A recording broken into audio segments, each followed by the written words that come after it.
Welcome to my crib, motherfuckers. זה הסלון, זה המטבח, אנחנו לא משתמשים בו, רק בקבוקים, כן. אנחנו חיים על טייק-אווי ואוכל מוכן, והיום מגיעה המבשלת שלנו, אחרי שהיא לא הייתה פה שבוע. אנחנו שורפים אוכל בתנור. ראיתי את החצי. זה לא חצי, לי בצונה.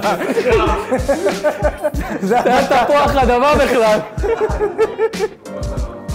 סתם סלון. זה המשרד של הבית, יש גם את המשרד של העבודה, של כל העובדים. אין לי מושג מי שם את זה פה, אני לא יודע מה זה.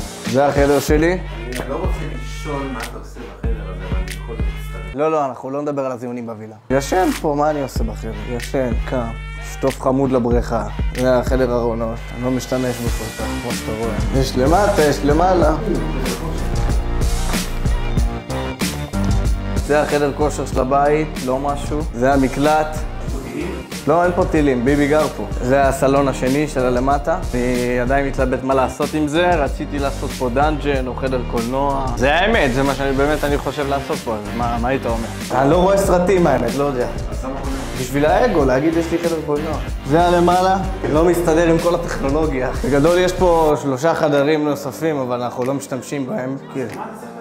אני לא יודע, אני לא צריך את כל הקומות האלה בכלל, סתם חדר.